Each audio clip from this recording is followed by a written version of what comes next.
Sir काय सांगाल की आता मोदींनी एक मोठी घोषणा केलेली आहे. पंतप्रधान मोदींनी जनतेला आवाहन केलेलं आहे की पुढील 1 वर्षापर्यंत सोन्याची खरेदी करू नका.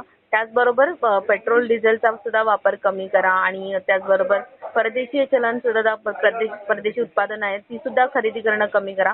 तर एकूण युद्धाच्या पार्श्वभूमीवरती हा सगळा हे सगळ्या प्रकारचं आव्हान मोदींचं समोर येतंय का? नक्कीच. एकूणच जगामधली जी भूराजकीय परिस्थिती आहे त्या अनुषंगानं भारत सरकार आपल्या परीने जे काही शक्य आहे त्या प्रकारचे पॉलिसी डिसिजन्स घेता येतात. पण यामध्ये 142 कोटी जनतेचा सुद्धा सहभाग असणं अपेक्षित आहे आणि त्याच अनुषंगानं आत्मनिर्भर भारताला आणखी मजबूत करण्यासाठी अशा प्रकारचं आवाहन प्रधानमंत्री नरेंद्र मोदी यांनी केलेलं आहे. आपण जसं जाणतो की ज्या प्रकारची भूराजकीय परिस्थिती झालेली आहे त्याच्या अनुसार CAD म्हणजे थोडक्यात आपण ज्याला करंट अकाउंट डेफिसिट म्हणतो, म्हणजेच इम्पोर्ट आणि एक्सपोर्ट यांच्यामधला डिफरन्स हा वाढत चाललेला आहे आणि मोठ्या प्रमाणामध्ये तेलाची आयात केल्यामुळे त्याचबरोबर सोन्याला सुद्धा जे आहे इम्पोर्ट केल्यामुळे हा करंट अकाउंट डेफिसिट वाढत जातो आणि त्याला जर कुठे आडकाठी बसवायची असेल आज घडीला तर देशातल्या प्रत्येक नागरिकानं यासाठी जे आहे रिस्पॉन्सिबली बिहेव करणं आवश्यक आहे आणि म्हणूनच जेवढं काही शक्य आहे तेवढं या फॉसिल फ्युएलचं म्हणजे जीवाश्म इंधनाचा पेट्रोलियम पदार्थांचा कमीत कमी वापर करणं त्या ठिकाणी असो किंवा सोन्याची हौस भागवण्यासाठी त्या सोन्याची कमीत कमी त्या ठिकाणी खरेदी करणं असो यासारखे जे आहेत रिस्पॉन्सिबल डिसिजन प्रत्येक भारतीयानं घेणं आवश्यक आहे आणि त्या अनुषंगाने माझ्या मते प्रधानमंत्री नरेंद्र मोदी यांनी केलेल्या या आवाहनाकडे प्रत्येकानं सिरियसली पाहणं आवश्यक आहे. माझ्या मते खरोखरच भविष्यामध्ये भारताला जर इमर्जिंग सुपर पॉवर बनवायचं असेल तर सरकारच्या सोबतीलाच प्रत्येक नागरिकानं रिस्पॉन्सिबली बिहेव करणं आवश्यक आहे आणि त्या अनुषंगाने हे आवाहन अत्यंत महत्त्वाचं ठरतं. पण कुठेतरी अशा प्रकारचं आवाहन करणं की पुढच्या 1 वर्षापर्यंत तुम्ही सोने खरेदी करू नका. आता आपण जसं बघतोय की लग्न सराईचा मोसम आहे आणि लोक मोठ्या प्रमाणात सोन्याची खरेदी सुद्धा सुरू आहे. त्याचबरोबर मोठ्या प्रमाणात आपल्याकडे सोन्या चांदीचे व्यापारी सुद्धा आहेत. तर एकूणच अशा प्रकारचं आवाहन जेव्हा पंतप्रधान करतायत तेव्हा हा व्यापाराच्या दृष्टीने खूप मोठा फटका असणार आहे का? कारण की व्यापाऱ्यांचं सुद्धा याच्यामध्ये नुकसान होऊ शकतं.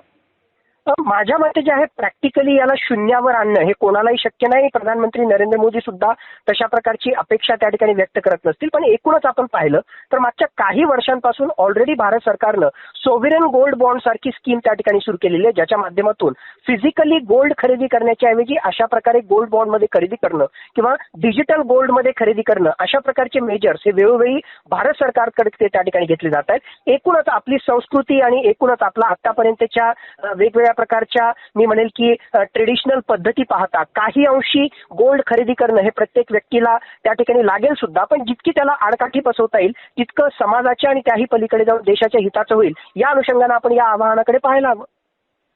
त्याचबरोबर आपण बघू शकतोय की मोदींनी असं सुद्धा आवाहन केलंय की वर्क फ्रॉम होम वरती भर द्या, ऑनलाईन बैठकांवरती ऑनलाईन मीटिंग्स वरती भर द्या. तर अशा प्रकारचे आव्हानं जे आपण बघितले की कोविड काळात जास्त करून करण्यात आलेली आहे. तर अशा प्रकारची कुठेतरी पॅनिक सिच्युएशन काही आता भारतामध्ये क्रिएट होते का? माझ्या मते पॅनिक सिच्युएशन नाही. एकूणच जगामध्ये पाहिलं तर खूप साऱ्या देशांमध्ये ऑलरेडी पेट्रोलियम पदार्थांचं रेशनिंग लागलेलं आहे. खूप साऱ्या देशांमध्ये ऑलरेडी वर्क फ्रॉम होम लागलेलं आहे. आपलं शेजारी राष्ट्र पाकिस्तान जे एक प्रकारची मर्दुमकी गाजवतंय की आम्ही ज्या मध्यस्थाची भूमिका अदा करतोय मागच्या कित्येक आठवड्यांपासून ऑलरेडी वर्क फ्रॉम होम रात्री 8 नंतर लाईट बंद अशा प्रकारचे नियम त्या ठिकाणी लागू झालेले आहेत. म्हणून आता पुढच्या टप्प्यांच्या अनुषंगानं माझ्या मते अशा प्रकारचं रिस्पॉन्सिबल बिहेवियर आणि ऑलरेडी कोविड-19 मध्ये या सगळ्या गोष्टी करून सुद्धा जे आहे अर्थव्यवस्था पुढे पुढे आपण त्या ठिकाणी ढकलतच होतो. म्हणून पुन्हा एकदा याला पेट्रोलियम पदार्थांची कमीत कमी अपव्यय होऊ नये या अनुषंगाने हे आवाहन केलं आणि म्हणून वर्क फ्रॉम होम असेल किंवा कमीत कमी गाड्यांचा वापर असेल किंवा कार पुलिंग असेल अशा प्रकारचे मेजर घेण्याची गरज आहे. हे आपल्याला प्रधानमंत्री नरेंद्र मोदी यांच्या आवाहनामधून आपल्याला दिसतंय. पण त्याचबरोबर पेट्रोल आणि डिझेलचा वापर करू नका असंही कुठेतरी त्यांच्याकडून सांगण्यात आलेलं आहे. त्याच्यामुळे कुठेतरी मग ह्या सगळ्या गोष्टी एक प्रकारचं सामान्य लोकांमध्ये पॅनिक क्रिएट करू शकतात का? माझ्या मते ओव्हरऑल जे आहे पॅनिकी सिच्युएशन असं काही जणांना वाटेल पण हे फक्त आवाहन आहे. आपल्याला आठवत असेल की 2016 मध्ये रात्री 8 वाजता नरेंद्र मोदी आले आणि त्यांनी डिमॉनिटायझेशनची घोषणा केली होती. असा कुठलाही प्रकार नरेंद्र मोदींनी येऊन म्हणजे अशा प्रकारचं बंधनकारक केलं नाही. हे फक्त आवाहन आहे आणि या आवाहनाला भारतीयांनी रिस्पॉन्ड करावा असा अपेक्षित आहे. आपण पॅनिकी मोडमध्ये जाऊ नये हे सुद्धा अपेक्षित आहे आणि मुळात जे आहे बऱ्याचशा जणांना हे अपेक्षितच आहे. म्हणजे खरं जर पाहिलं तर 28 तारखेनंतरच पेट्रोलियम पदार्थांच्या किमती वाढतील, कारण निवडणुका झाल्यानंतर असं बऱ्याच जणांना अपेक्षित होतं. अजूनही पेट्रोलियम पदार्थांच्या किमती त्या ठिकाणी वाढल्या नाहीत आणि त्या अगोदर जर अशा प्रकारचं आवाहन केलं असेल तर हा म्हणजे काय खरोखरच फार मोठा झटका आहे असं मला अजूनही त्या ठिकाणी वाटत नाही. हे आवाहन आहे, याला आपण सकारात्मक घ्यावं आणि कोणीही याला पॅनिकी मोडमध्ये जाण्याची गरज नाही. सगळं काही कुठलीही गोष्ट बंद झालेली नाही, पण येणाऱ्या काळामध्ये आपल्याला रिस्पॉन्सिबली वागणं आवश्यक आहे, ही गरज आहे. मोदी सरकार असो किंवा दुसरं कुठलंही सरकार असो, त्यांना अशा प्रकारचे निर्णय हे भविष्यामध्ये घेणं हे आवश्यकच ठरणार आहे.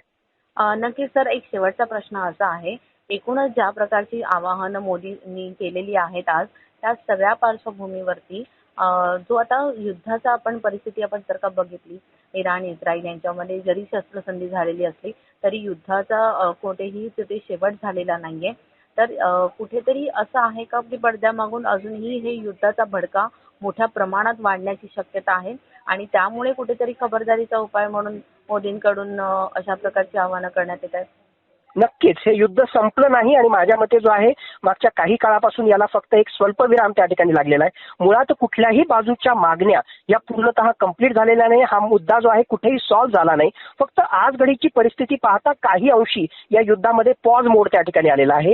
होर्मुझची सामुद्रधुनी ही अजूनही बंद आहे. वेस्ट एशियामधला क्रायसिस हा अजूनही सॉल्व्ह झालेला नाही. त्यामुळे येणारे कित्येक महिने अशाच प्रकारची परिस्थिती निर्माण झाली आणि वेळोवेळी मी मागच्या काही आठवड्यांपासून ज्यावेळेस आपल्याशीही त्या ठिकाणी संवाद साधतो सुरुवातीच्या स्टेज पासून मी त्या ठिकाणी सांगतोय की इव्हन आता जरी युद्ध त्या ठिकाणी बंद झालं तरी एकूण जो परिणाम आहे त्याचे म्हणजे नकारात्मक परिणाम हे येणाऱ्या काही आठवड्यानंतर भारतीय जनतेवर त्या ठिकाणी पाहायला मिळतील आणि तशाच काहीशा घटना या येणाऱ्या काही महिन्यांमध्ये सुद्धा आपल्याला पाहायला मिळू शकतात.